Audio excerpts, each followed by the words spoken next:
Videla era un exponente de ese concepto de la nación católica.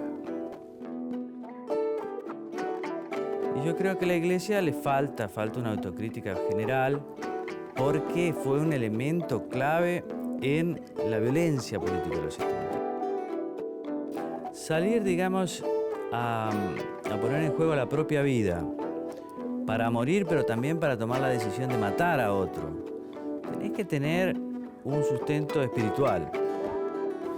Este es un país bastante desmesurado, ahora por suerte solo en las palabras, pero en aquel momento también en los hechos. Me gusta tener lectores. Si yo no tuviera lectores no escribiría libros, porque es mucho esfuerzo y porque además tengo un montón de cosas que me gustan hacer, más que trabajar de periodista.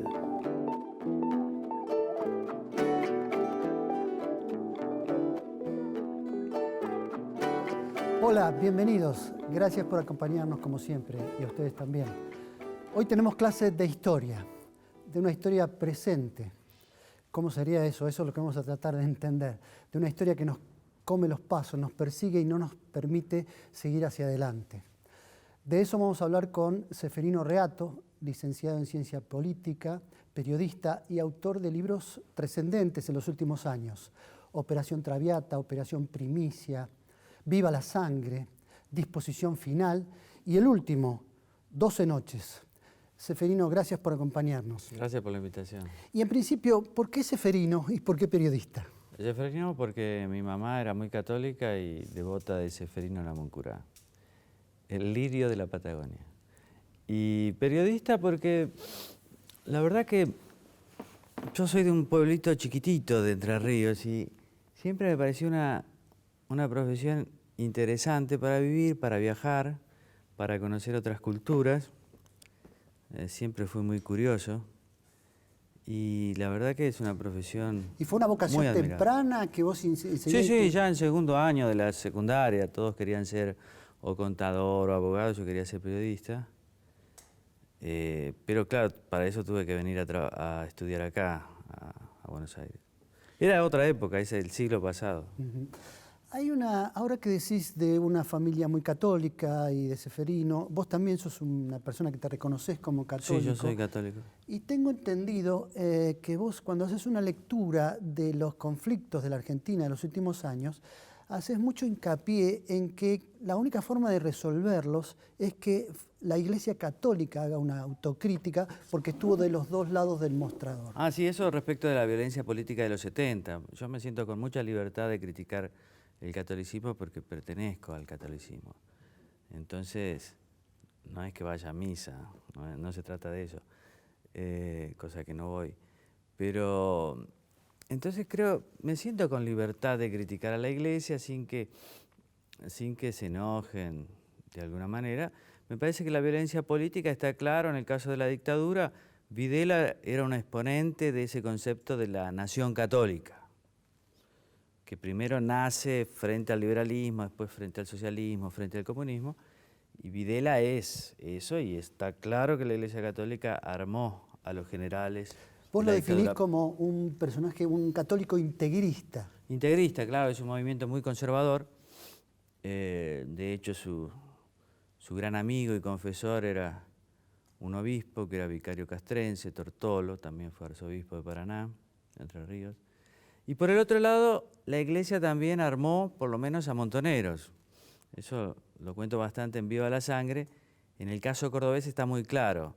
Los montoneros tenían una triple matriz, eran hijos de padres conservadores, los líderes, digo, conservadores, antiperonistas en muchos casos. Varios habían estudiado en el Liceo General Paz y todos eran católicos, pero no de misa. Iban a la misa, pero además iban a las villas, iban a los barrios populares. Es decir, fueron evangelizados fuertemente por el catolicismo, y yo creo que a la Iglesia le falta una autocrítica general, porque fue un elemento clave en la violencia política de los 70. Entonces yo ahora viste que siempre tenés que acomodar la biblioteca porque te falta espacio, y claro, mis libros de Boff, Leonardo Boff, son claros, ¿no? Teología de la liberación o la dependencia, como la sangre derramada era algo positivo. Entonces ese segundo aspecto está menos difundido entre nosotros, obviamente, pero creo que en la Iglesia el hecho de que haya conservadores, progresistas, entre ellos se bloquean en el caso argentino y no dejan hacer una autocrítica. Me parece que es hora de que la hagan. Ujú.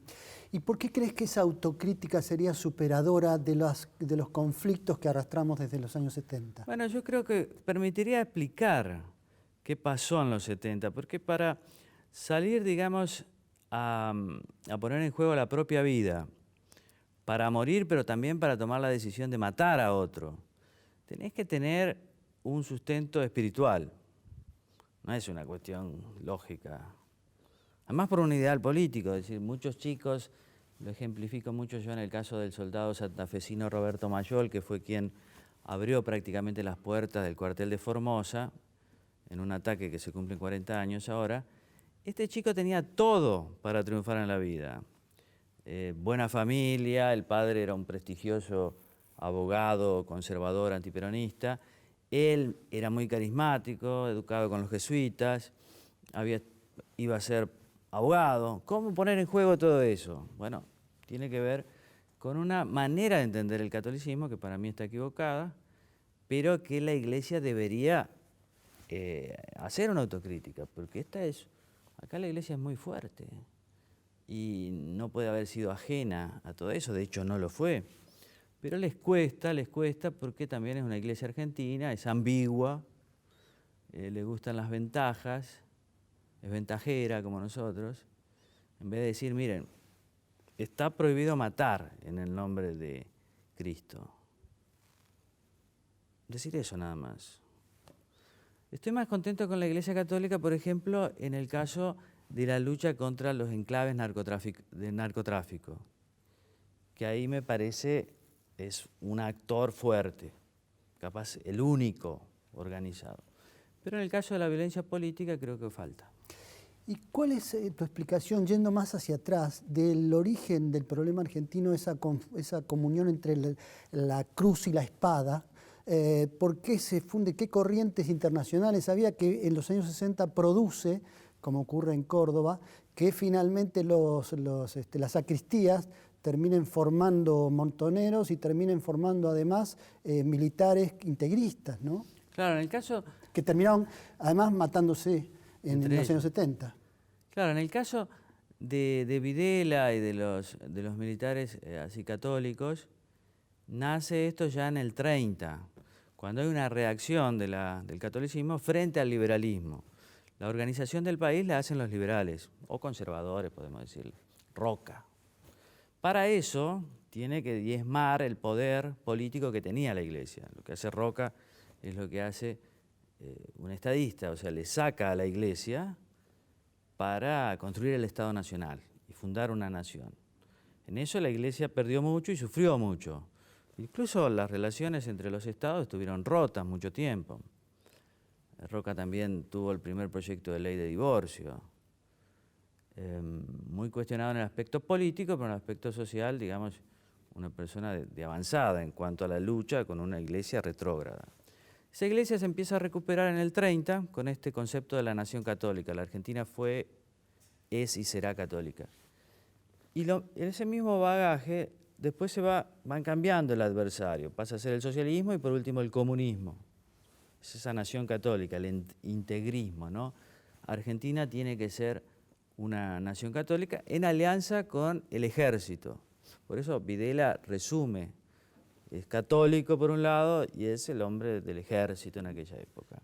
En el caso de las corrientes progresistas, ya nacen más en el Concilio Vaticano II, 58, 63, en el marco de un contexto revolucionario en el cual influye también la Revolución Cubana, en fin, las luchas por la liberación en el tercer mundo. Y en el caso argentino, el dilema peronista, o sea, el exilio de Perón, la prohibición del peronismo, la peronización de sectores medios. Perón además militar, ¿no? O sea, era una síntesis también. Claro, es una síntesis y además él siempre con una posición de tercer mundo y aparecen los grupos armados, pero no solo acá, sino en muchas partes. La influencia del Che Guevara fue fundamental, y el Che Guevara era visto por estos católicos como una especie de Cristo laico. Incluso la iconografía de la época lo muestra así, digamos, las últimas fotos del Che parecen las fotos de Cristo. Mucha gente cree eso, que no había que esperar, digamos, al final de los tiempos, sino que había que tratar de hacer la revolución acá. Hay una noticia, una información nunca desmentida. La noche previa al golpe de Estado de Videla, la noche previa, los generales cenaron en el lado de la catedral con la jerarquía católica. Digamos, era como una síntesis también de que estaban muy informados de lo que iban a hacer. No lo sé, es posible, porque el presidente del episcopado era Monseñor Tortolo, que era vicario general castrense, arzobispo y confesor y amigo de Videla. Después, eso fue en marzo. En mayo ya hay un cambio en el episcopado y aparece una línea conservadora, pero más moderada, encabezada por el arzobispo de Córdoba, Primatesta.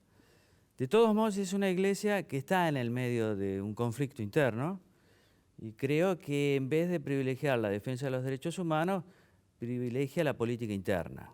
Como había sectores, digamos, progresistas, internos, adversarios de los conservadores, que habían apoyado fuertemente a las guerrillas y le habían dado en especial a Montoneros un nacimiento, esta jerarquía conservadora privilegia esa lucha. En vez de defender los derechos humanos de las personas, privilegia esa lucha de decir, criticar a los militares es debilitar al gobierno, y tiene una lucha ahí contra la izquierda y el marxismo.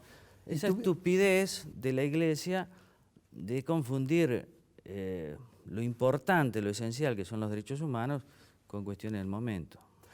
Y por último, digo, para esta parte, la designación de Bergoglio como papa, ¿te dio alguna esperanza de que podía finalmente revisarse eso? Sí, yo creo que sí, porque él tiene, digamos, una visión autocrítica también de la iglesia.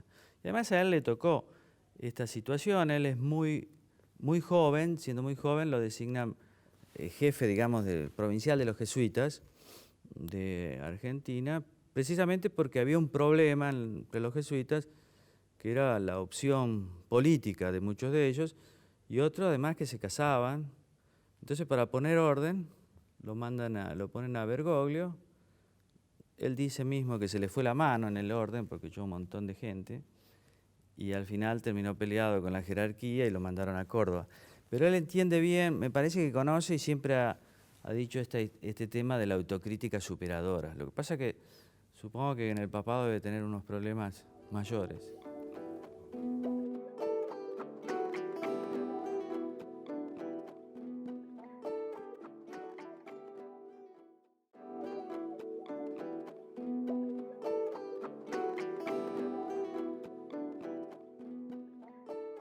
Ceferino, hay una constante en tus libros que uno podría encontrar como denominador común, el hecho de que vos vas contra corriente, digamos, o contra relato, o haces el lado B de la historia, en Operación Primicia, en Operación Traviata, revelás quizás momentos oscuros de la historia de los montoneros, de los crímenes del caso Rucci, en Viva la Sangre, de lo que ocurrió en Córdoba cuando ya había desaparecidos 60 y pico de personas antes del golpe militar, cuando se ensayaban, Menéndez ensayaba en Córdoba lo que iba a ser la represión luego, y todo eso no había sido contado.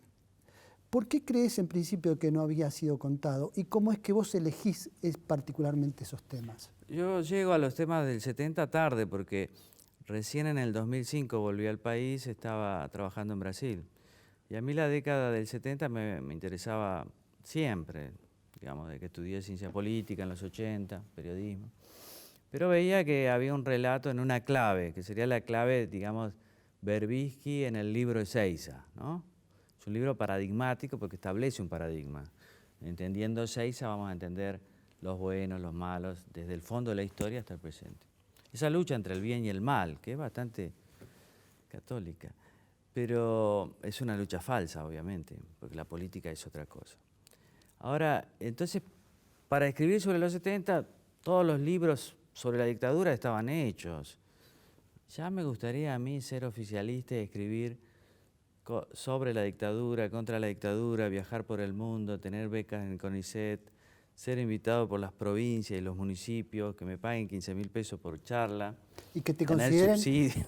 Y Y que que me además- consideren progresista, además. No, y además casi heroico, ¿no? Casi heroico y además viviendo del Estado. Qué lindo, ¿no? Podría jugar al tenis todo el tiempo.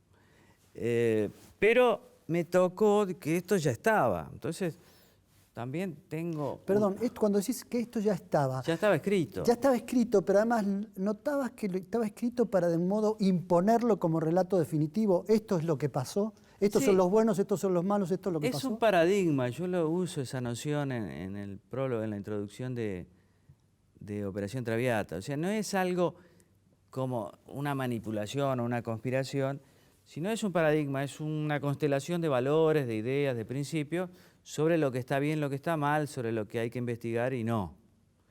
Y eso ya estaba agotado porque después de los excelentes libros, especialmente de Bonazo, digamos, ¿qué otra cosa escribir? Y se había escrito, pero ya nadie compraba esos libros. Y a mí me interesa escribir para tener lectores. O sea, no es que yo tenga la necesidad de escribir como tienen muchos periodistas. Después, entonces, quería escribir algo que Permíteme que aclarar impactara. eso. La necesidad de tener lectores no implica la necesidad de querer comunicarte. No, yo digo, no siento que tenga nada importante para decir. Otros lo pueden decir. Me gusta tener lectores. Si yo no tuviera lectores no escribiría libros, porque es mucho esfuerzo y porque además tengo un montón de cosas que me gustan hacer, más que trabajar de periodista. Después tengo un carácter de hincha pelota conocido y me gusta la provocación al que tiene más poder. Y yo creo que el periodista es un provocador al que tiene poder político. Obviamente que un periodista puede trabajar para el Estado y me parece bárbaro, para un grupo político, para un gobierno. A mí si me ofrecen, por ejemplo, ser embajador en Italia, aceptaría. Pero creo que cuando un periodista no está en el gobierno, tiene que ser crítico, en el buen sentido, o sea, no ingenuo. Crítico igual no ingenuo. Y en ese sentido, el relato estaba tan bien armado que me pareció interesante contarlo de otra manera, ver un tipo paradigmático como Rucci, o sea, casi un pecado mortal, referirse a un sindicalista, peronista, de derecha, negro, que no había estudiado, digamos, un auténtico sindicalista peronista. Para un relato como el kirchnerista me pareció interesante y contraponer esa figura. Y después de ese libro yo digo, bueno, voy a salir porque acá hay muchas pasiones y se enojaban y discutían, cosa que como yo había vivido en Brasil bastante tiempo no entendía bien, porque vos en el exterior tenés una mirada global, pero te cuesta percibir la intensidad. Y yo digo, voy a escribir otra cosa, pero en la editorial dice, no, acá hay lectores, entonces hice Operación Primicia, Viva la Sangre, me tropecé con las entrevistas con Videla, Disposición Final, y siempre con esta perspectiva de hacer algo que enojara un poco al kirchnerismo. Y me siento satisfecho, porque digo, esta gente que tuvo tanto poder, me contento con cosas menores, ¿no? Por ejemplo, cuando saco Operación Primicia, que revelo ahí que los padres de los guerrilleros muertos en un ataque en democracia habían cobrado la indemnización, yo tenía el buen dato que a fin de ese año iban a hacer la segunda actualización de la lista de desaparecidos y víctimas del terrorismo de Estado. La primera la habían hecho en el 2006. Todavía no la pueden hacer, porque claro, ¿quién les va a creer? Digo, o alguien va a empezar a pensar, che, pero este murió en el 75, atacando un cuartel. ¿Es una víctima del terrorismo de Estado? Es discutible. No, y además después en el libro Disposición Final tuviste una entrevista con Videla, larga entrevista con Videla, y que además hiciste un recuento de la cantidad de desaparecidos que no coincidía con la cifra oficial. Claro, porque lo que hago yo Aún es... siendo, obviamente, bastaría un solo desaparecido para calificar de genocidio, pero no eran 30.000, según lo que vos averiguaste, sino muchos menos. Y eso también provocó Pero un conflicto. ahí lo hice con ánimo de ayudar, porque yo creo que el kirchnerismo, con el poder que tenía en ese momento, podría perfectamente haber hecho sobre esto establecer un número verdadero, que era un avance. Y en cambio prefirieron seguir con la bandera de los 30.000, que es una bandera despectiva, porque las personas se cuentan de a uno, no son 30.000 ni, como decía Videla, 7.000 u 8.000. Son tanto, como dice Fernández Mejide. Es un número exacto. Entonces yo lo que hice fue tomar la última actualización del Nunca Más y contar los nombres. Es fácil. Me daba 6.415 desaparecidos. Es un montón. Un montón. Después 743 muertos en ejecución sumaria. Un montonazo. Me parece que eso lo podrían haber hecho, hasta porque para buscar los restos de cada uno de los desaparecidos, que yo creo que debe ser una política de Estado, necesitas un listado exhaustivo. ¿Cómo vas a buscar si sabés que el número es una bandera? Para buscar tenés que tener un listado, nombre, apellido y dónde se lo vio por última vez, y ahí ir a buscarlo. Pero me parece que en el kirchnerismo hay mucho verso en la defensa de los derechos humanos. ¿Cuál crees vos la razón para haber utilizado los derechos humanos? Vos los situás no en el kirchnerismo, sino anterior, Sí. incluso en este libro, en 12 noches, hablando de la crisis de 2001, situás concretamente en una de las jornadas en la que Rodríguez Sá era presidente, con el asesoramiento de un periodista que asumía en el CELS, Horacio Berbisky, se ponen como casi como una práctica o estrategia de gobierno la bandera de los derechos humanos. Sí, claro, porque Rodríguez Sá es el primero que recibe a las Madres de Plaza de Mayo, ya el 24 de diciembre. Pero era una utilización política. Bueno, sí, él lo que veía era que la agenda había cambiado. Y que la crisis era tan fenomenal que en las crisis vos siempre te preguntabas, puta, ¿cómo llegamos a esto? Y había, en la opinión pública, y él lo detecta, la idea de que los culpables habían sido los militares, que habían hecho un montón de méritos, digamos. La dictadura fueron 7 años atroces, ¿no? Pero no solo por los desaparecidos. Crisis económica, guerra perdida por Malvinas. Entonces, él se da cuenta de eso y empieza a reunirse con los organismos de derechos humanos, con los piqueteros, lo que ellos decían, calmar el volcán. El asesoramiento informal de Berbisky, a quien Rodríguez Sá le ofrece el cargo máximo de derechos humanos, que era una subsecretaría. Berbisky me cuenta a mí que lo rechaza, pero propone a Tayana, lo nombran a Tayana, después tiene influencia en otros nombramientos, y lo que en Rodríguez Sá es una intuición, ya Néstor Kirchner, un tiempo después, va a ser política deliberada. Creo que para salir de ese escueto 22% de votos que tenía y generar un consenso. Y creo que le va muy bien. Kirchner era muy audaz, muy buen político, hace un buen diagnóstico y la verdad que Berbisky lo ayudó mucho porque el contenido de la política de derechos humanos era el que había preparado él, la gente del CELS, lo cual indica que, como siempre, en una sociedad tan móvil, tan lábil, tan sin poderes establecidos, es importante la perseverancia, el trabajo, la voluntad de poder.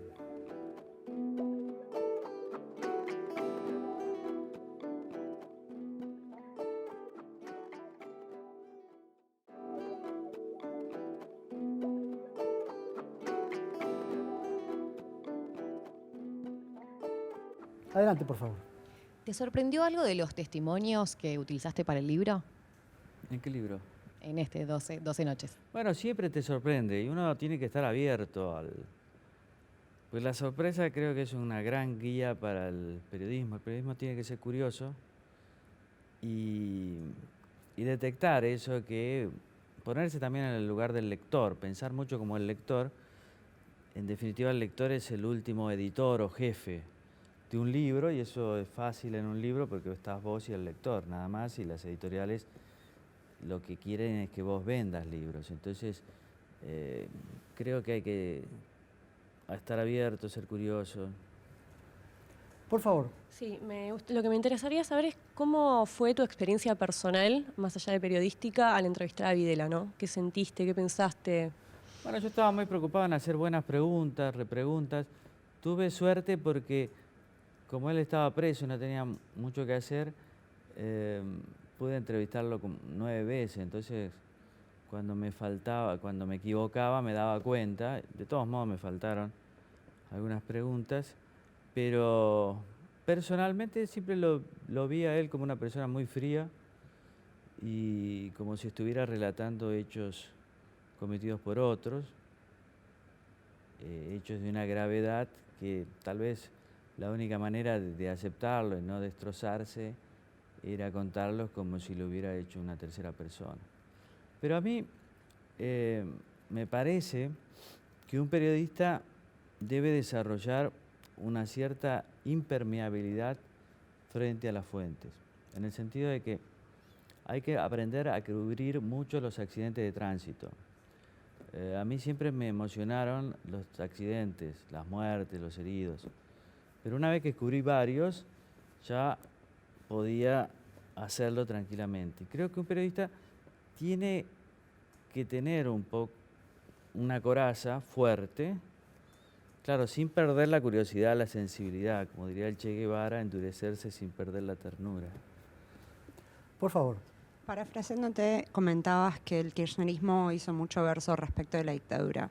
En caso hipotético de que vos hayas sido presidente, ¿cuál sería el vínculo? O sea, ¿cómo hubieses abarcado vos el tema de los 70? No, yo creo que sobre la dictadura no, porque todo lo que se ha escrito es verdad, y Videla lo que hace es confirmarlo. Digamos, toda la secuencia, digamos, de secuestro, captura, tortura, asesinato y destrucción del cuerpo, eso es lo que Videla en el libro lo reconoce, lo que me parece valioso de ese libro. Pero es lo que se ha escrito. Nadie puede exagerar porque hasta mucha gente le costó imaginar que había otros seres humanos que podían hacer esas cosas. Yo no sé, creo que cada político hace lo que puede. Evidentemente para nosotros la herida es muy dura y tanto Alfonsín como Menem como Kirchner, cada uno trató de darle el cierre que más le convenía, le interesaba o podía. Alfonsín es una política, Menem es otra, Kirchner es otra. Probablemente, como la tragedia es tan grande, ninguna sea capaz de cerrar todo. Y de hecho, lo de Kirchner me parece lo más lamentable para mí es el uso político. Es decir, tratar de solucionar problemas del presente utilizando la bandera de los derechos humanos, que eso me parece lo más cuestionable, y cómo algunas organizaciones de derechos humanos se han dejado usar y por lo que se ve están re contentas. Enhorabuena por ellas. Por favor. ¿Usted cree que se pudo evitar esa tragedia constitucional que la Argentina no se ha podido recuperar? ¿Cuál tragedia? ¿Sobre los derechos humanos? Sí, yo creo que sí. Lo que pasa es que si vos empezás, viste, la historia, si vos mirás desde el presente, el pasado parece inexorable, ¿no? Qué importante que es ponerse en los contextos. Pero te cuesta imaginar que el desemboque podría haber sido distinto cuando vos ves todas las fuerzas que se iban desatando y preparando para eso, para los 70, ¿no? Pero tiene que ver, era un contexto internacional, este es un país bastante desmesurado, ahora por suerte solo en las palabras, pero en aquel momento también en los hechos. Por favor.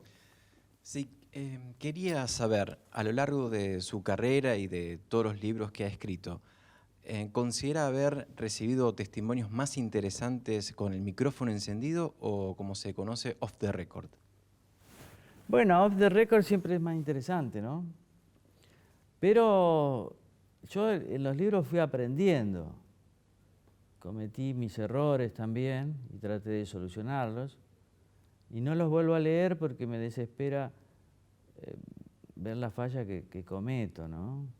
Y en el caso del tratamiento de la fuente, del off the record, yo creo que es lo más cuidadoso. Trato de utilizar lo menos posible, pero a veces hay que hacerlo. Pero sí, siempre me parece que hay que decir, darle una pista al lector desde dónde te están hablando. Es decir, por lo menos decir un oficial de tal fuerza armada, con tal orientación, porque se abusa mucho de los de record, especialmente en el periodismo del presente y también en el histórico. Adelante. Continuando con la anterior pregunta de mi compañero, quiero saber cómo fue el primer contacto con Videla. ¿Fue difícil convencerlo o más bien es que él quería hablar en ese momento con los medios, considerando que antes no lo había hecho? No, yo creo que él quería hablar porque ya tenía muchos años. Había ganado Cristina con el 54% de los votos. Ellos creo que habían apostado a que perdiera Cristina y que hubiera después una amnistía. Y él había tenido un accidente bastante grave y creo que pensaba que se iba a morir y quería dejar algunas cosas en claro. Lo que pasa es que nadie le había pedido una entrevista. Yo en un momento le pregunté, usted debe tener muchos pedidos de entrevista. Me dice, no, la verdad que no, desde que estoy preso 3. Uno, una periodista colombiana que después no lo quiso hacer. Otro, un periodista que hizo unas entrevistas para Cambio 16, pero que estaban más interesados en el Videla del presente, cosa que a mí no me interesaba. Y un tercero, un abogado que escribió un libro. Y después nadie. ¿Por qué?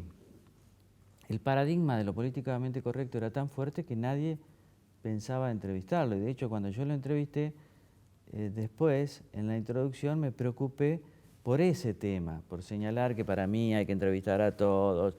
Y busqué quién será el más progresista de los periodistas. John Lee Anderson, nadie lo puede discutir. Gran periodista, progresista además, de verdad.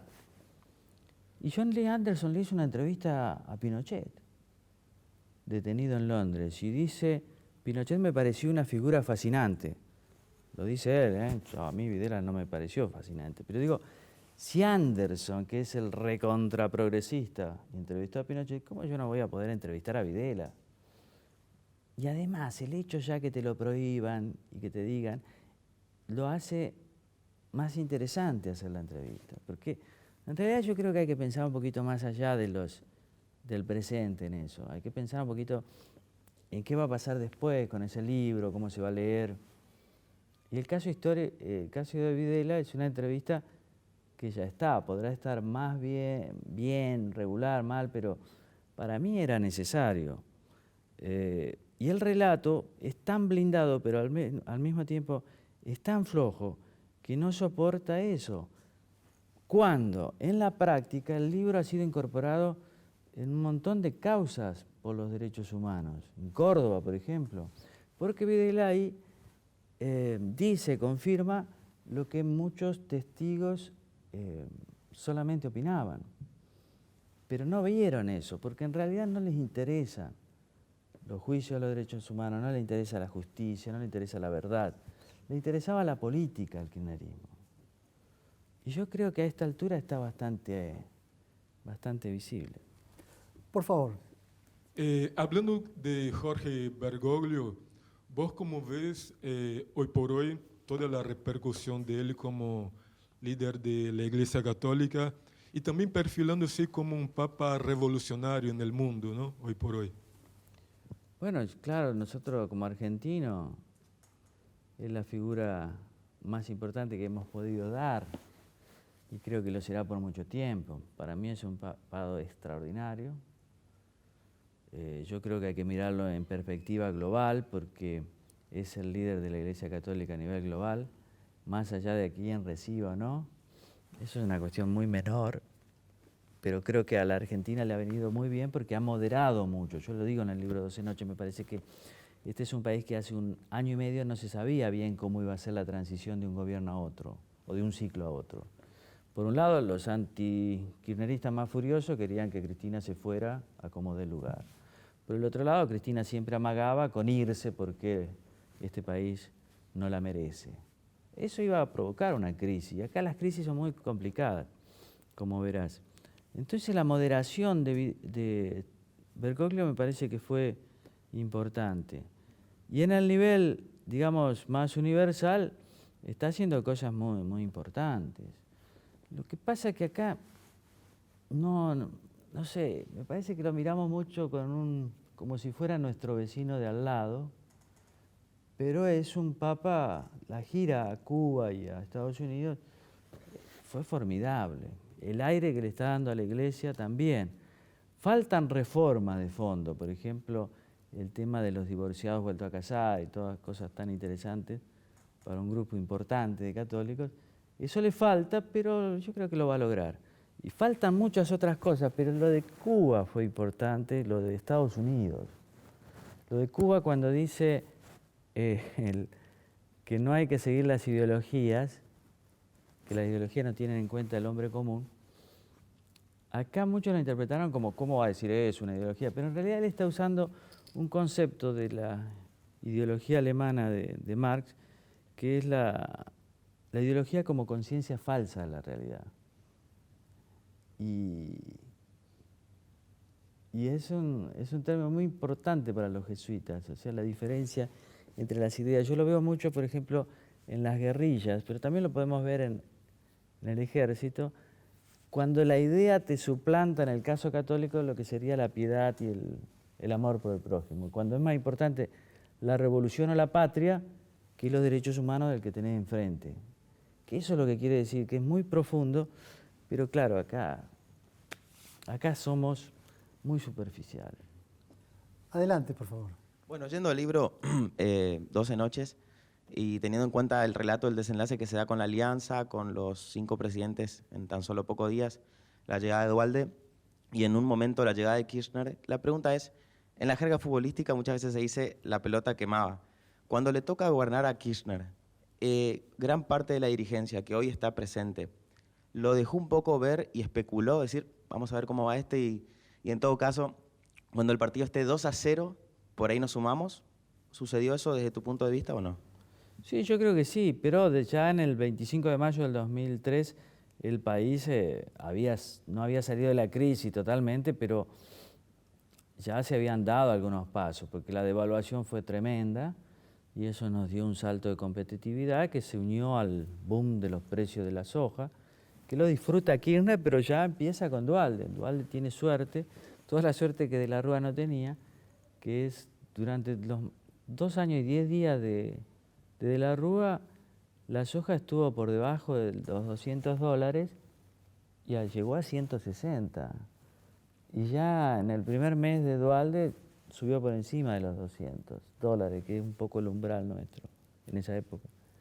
Entonces ya venía el país con viento de cola, pero claro, Duhalde le había dejado todo armado, entonces muchos dudaban de si en realidad Kirchner iba a poder gobernar o iba a ser el chirolita de Duhalde, perdón. Y le duró menos de 2 años, en menos de 2 años se desembarazó de Duhalde, que es algo que por ahí es una imagen que puede ayudar a ver el presente. El peronismo siempre hay un líder.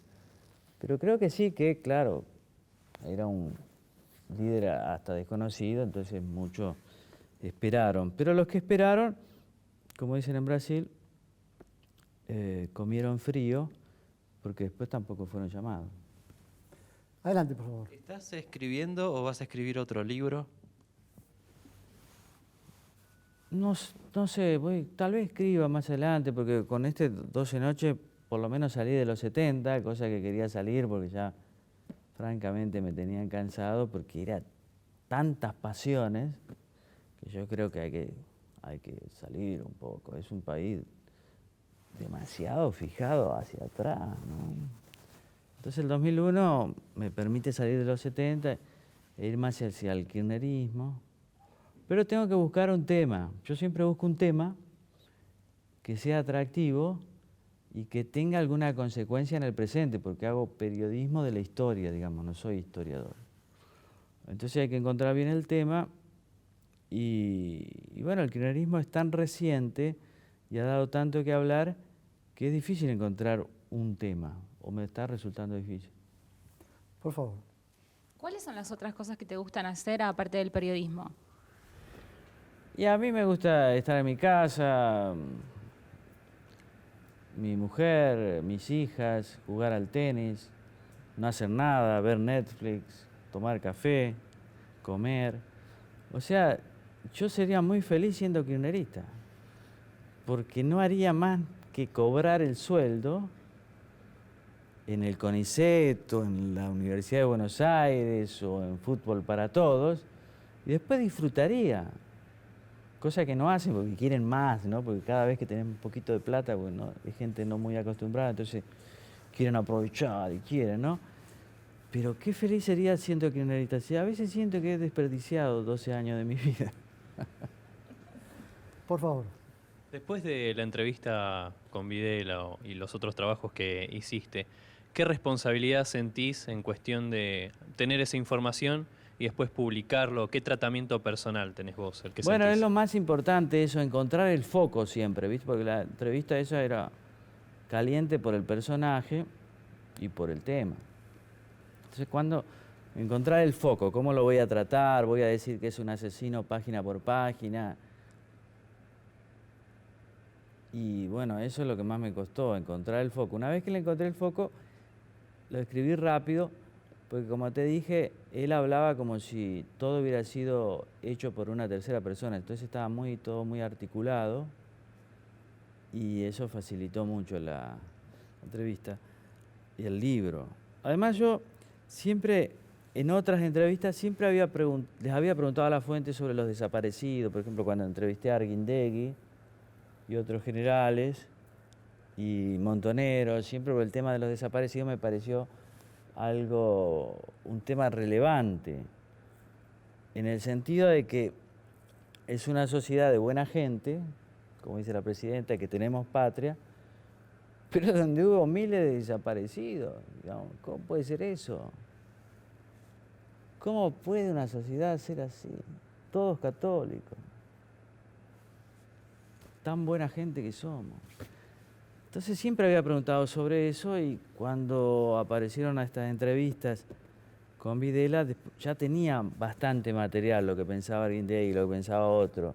¿Ves? Arguindegui, por ejemplo, era un tipo muy duro en la dictadura, cínico, pero profundamente lúcido en lo que les había pasado.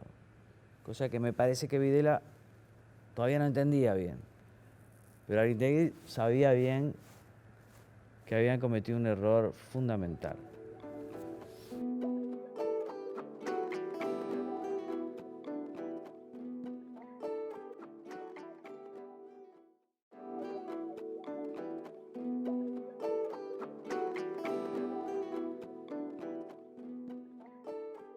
En este trabajo que llevas, que es contrarrelato, contracultura dominante, te enfrentaste al poder justamente del dominante, de la cultura dominante. ¿Cuáles fueron las consecuencias de ese enfrentamiento? ¿Tuviste reacciones de qué tipo? ¿Ataques desde los medios? ¿Ataques personales? Debo decir que nunca tuve ninguna amenaza, ni por correo, ni por email, ni por teléfono. Después ataques de los medios sí, pero me parece que forman parte del juego, porque como vos decís, cuando uno elige una beta que sería un contrarrelato, tiene que estar preparado a que la gente que tiene poder tiene muchos medios, tiene muchos escribas, y bueno, los colegas son así, no firman, escriben, algunos firman, creen que es eterno, pero no muchas acusaciones tampoco, digamos, nada. Últimamente tuviste algún cruce con Berbisky justamente por el tema de Hellman, ¿no? Ah, sí, porque cuando murió Hellman, yo participaba obviamente de la congoja, pero se me ocurrió escribir una columna sobre el Hellman oficial montonero. y cómo él últimamente no quería hablar de eso, y cómo hubiera sido importante que hablara, que la autocrítica, que todo esto. Y se enojó Berbisky, pero yo creo que Berbisky lo hace porque él se ve como, digamos, el sumo pontífice del relato en este sentido, y la persona que tiene que dictaminar qué está bien, qué está mal. Comprendo el rol, pero es un rol que lo empequeñece. Yo creo que Berbisky es un gran periodista y no solo es un intelectual orgánico del kirchnerismo, pero claro, a veces está muy obsesionado. Tomamos una Berbisky, digamos, Bonazo, Feynman, son buenas polémicas, porque yo creo que también uno tiene que estar preparado a defender las ideas y a no molestarse por eso. En todo caso, yo creo que el kirchnerismo ha tenido toda esta gente muy inteligente, con los cuales se puede debatir, y ha tenido últimamente gente menos inteligente, pero más militante, que bueno, eso me parece que hay que eludirlos, porque tampoco que te aporte mucho. ¿Y por qué crees que no han hecho nunca los montoneros una revisión crítica de su accionar? Y ahora, porque no les sirve para nada. Han sido rescatados por este gobierno que ha durado más de 12 años, han sido colocados, digamos, como la juventud maravillosa, una juventud dorada. ¿Por qué deberían hacer una autocrítica? Si no solo tienen el bronce de la historia, sino que hasta sus carguitos, sus subsidios, la pensión, la jubilación vitalicia que tienen, muchos de ellos. Y después porque me parece que lo que diríamos movimiento revolucionario, centro-izquierda, tiene algunas características que se ven mucho en el Che Guevara, ¿no? Que no importa perder. Cuando tus ideales son justos, la derrota, en el peor de los casos, es una postergación del triunfo que va a ser seguro. La victoria es inexorable, por eso es hasta la victoria siempre. Y cada derrota y que vos te equivoques, bueno, está dentro de las posibilidades, pero lo que importa es que nuestras intenciones son buenas. Entonces, Montoneros, ellos han matado, secuestrado, extorsionado, pero han sido por buena causa. Han sido por buena causa. Y así pueden vivir. Yo te contaba lo de Videla, cómo me parece que él tomaba lo que había hecho como si fuera de tercera persona. Creo que para poder vivir con eso, Montoneros también. Digo, los que mataron a Rucci y los que aplaudieron, tienen que pensar que Rucci era el demonio y que ellos estaban, en el peor de los casos, equivocados, pero tenían la mejor de las intenciones. Porque ¿sabés lo que debe ser vivir sabiendo que seguiste a una persona, que lo mataste, que dejaste a algunos sin padre, a otros sin marido? Debe ser tremendo. Entonces te inventás esas cosas. Pero creo que en el fondo algunas noches deben ser crueles. Pero merecidos los tienen. De parte nuestra, Ceferino, te agradecemos por tu trabajo y por tener esa otra voz que necesitamos para comprender completamente la historia. Gracias a vos. Gracias, Ceferino.